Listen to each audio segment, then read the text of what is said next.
Hello दोस्तों, स्वागत है आपका हमारे इस यूट्यूब चैनल पर। दोस्तों, आज हम द थीफ्स स्टोरी का फुल समरी करेंगे। एक छोटा लड़का अनिल से मित्रता करता है। अनिल उस पर पूरा भरोसा करता है तथा उसे नौकरी पर रख लेता है। क्या वह लड़का अनिल के भरोसे को तोड़ देता है?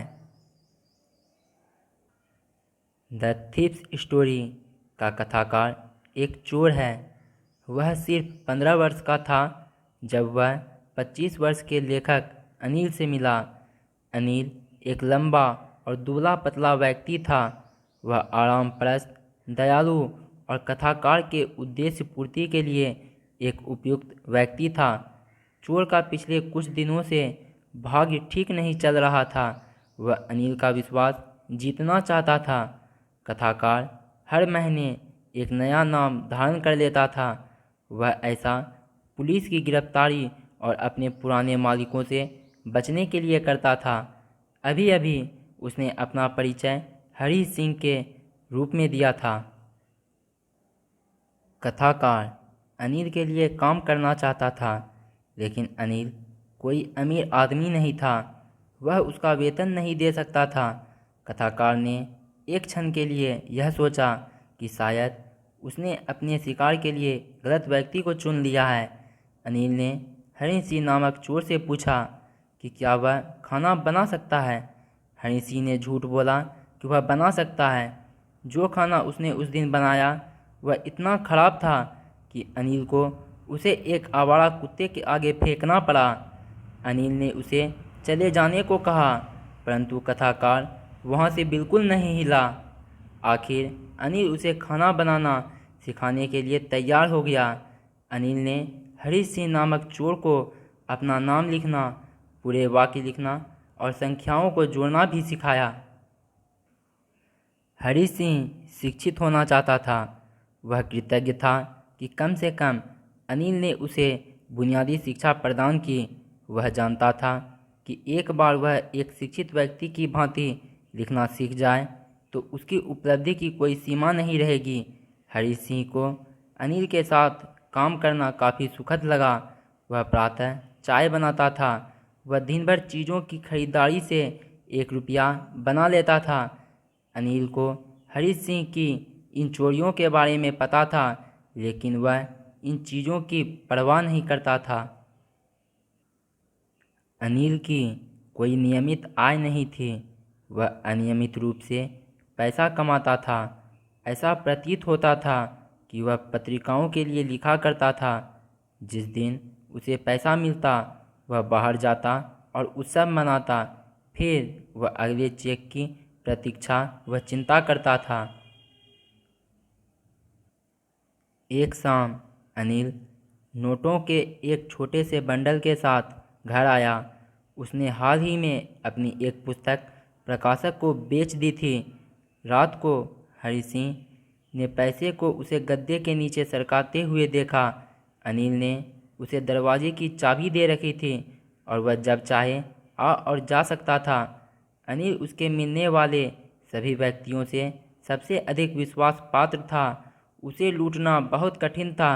कई बार उसे पता ही नहीं चलता था कि उसे लूट लिया गया था।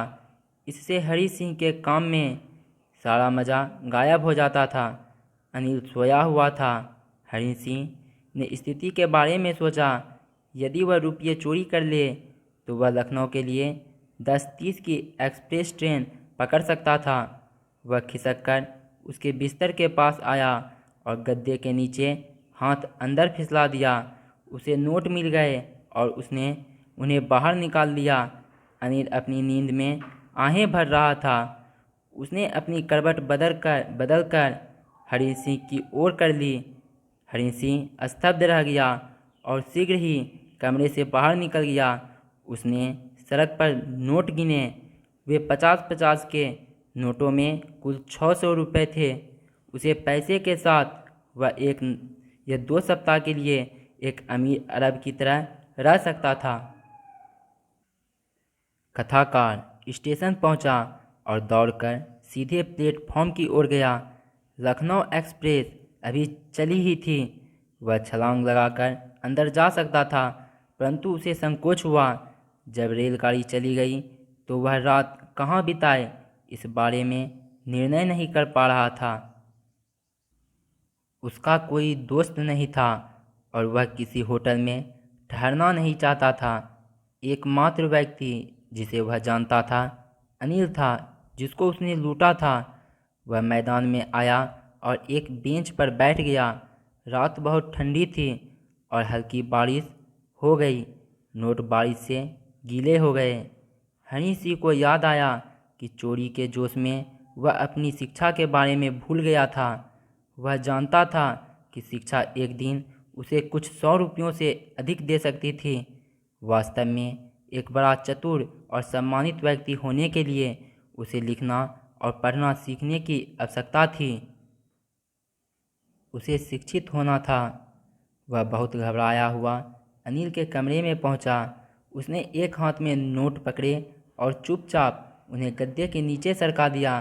अगली सुबह अनिल ने कथाकार की ओर हाथ बढ़ाया।